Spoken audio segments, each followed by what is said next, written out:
Good morning, I hope you have an absolutely fantastic day. It is currently 12:15 on the 20th of December, day 20. I've just got back from Roost Coffee, which is my coffee shop back home, because I'm home now, and I've only just got a chance because they've only just been open. And luckily, I was lucky enough to, I've got my second 33 Coffees book, and I was lucky enough to try their Thailand single origin, which is a limited edition coffee they're only doing in their Christmas gift box set, which is really nice of them to let me try it.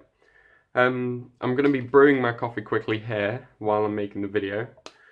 So I'm going to be looking down quite a bit, I'm assuming, but I was just going to talk about the coffee I got from Roost Coffee, the Thailand coffee, because it's a bit different from what I usually have. It's from Thailand. I've never had a coffee from Thailand before. But first I'll go through this coffee so that I can start brewing it. So today, number 20, there's the box. We have a Duromina, which is there. There's the pictures. So two very different pictures. They're definitely number 20, so not sure what that's about. It says hints of raspberry and pineapple grown by Duromina Cooperative. Origin is Ethiopia, so another Ethiopian. Love Ethiopians. Varietal is heirloom. Best in Africa. Despite ideal growing conditions, the coffee from this area of Ethiopia was synonymous with poor quality for years. What was missing was quality control. Then in 2010, around 100 local farmers formed the Duromina Cooperative, and thanks to technical support, investment, and a wet mill, their coffee has been crowned the best in Africa. Best in Africa, that's a big statement, and I really like African coffees, so it's going to be interesting. Hints of raspberry and pineapple, so I'm assuming it's going to be on the lighter side of the roast, maybe light medium. Let's give it an open and see if I'm correct.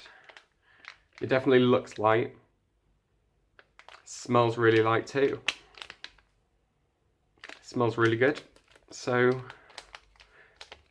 smells really tropical. So that's that pineapple coming through. So I want 16 grams of this. Let me turn my scales on. Here we go.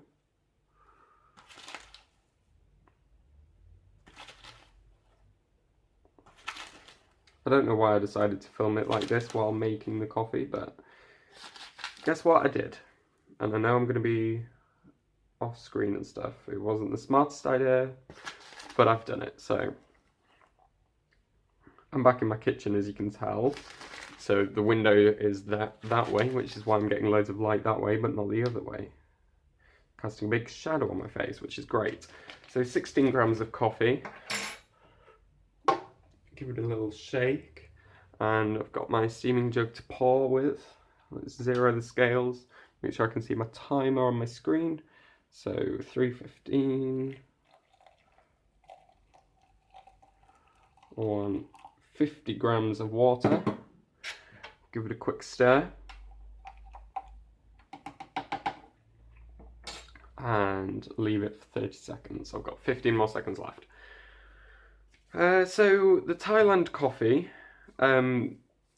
is very different from what I've had before. It was very recently roasted. I'm going to start pouring here.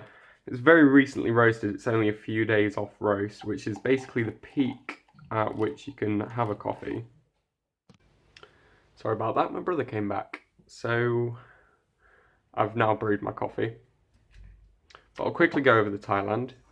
It's very Christmassy nose, strong citrus acidity and cranberry flavours, juicy body, sweetness and a slight hint of chocolate. I gave it 4.5 stars.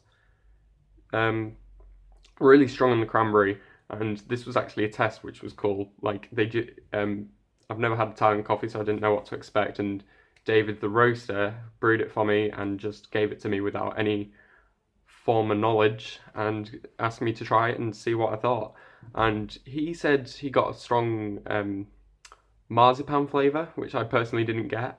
I think that was due to me brewing it in a V60, having it brewed in a V60 rather than the drip that he had, or something. What was I saying? So as I was saying before I got cut off by the dogs, I didn't get the marzipan flavour, and I think that's due to the brewing process.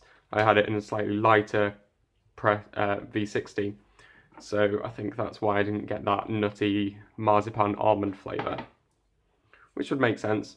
But everything else I got pretty spot on, which I'm pretty proud of. The citrus was really strong, the citrus acidity, and the cranberries as well. They said raisin, but very similar.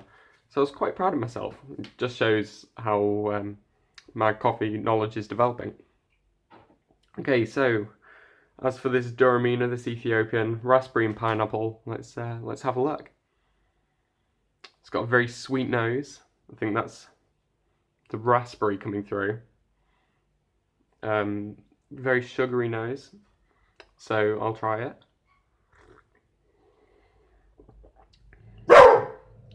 Oh my god, shut up. Charlie. God, let's try this for a 4th time. Now, having dogs is annoying. You can probably hear them walking about now, actually. But they just won't shut up. So, this is really interesting coffee. Really light body. Really light body. The raspberry flavours are coming through, definitely. Very strong sweetness to them.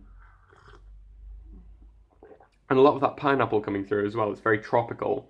Maybe a little bit of mango in there as well. I'd say this is a very, very summery coffee. It's that light mouthfeel really helps with that. And strong raspberry flavours. It's really sweet. It's not very floral. It's not very acidic at all. Acidic? Yeah. It's not very acidic at all. But that's like, it's really nice to have that. It's a very different coffee from everything else. But as with Ethiopians, tend to be the very, very fruity. And I'm just going to end here because the dogs are barking. Behave! Because the dogs are barking. So P.S. Call me Cameron. I got through everything anyway, so there's my outro. Sorry.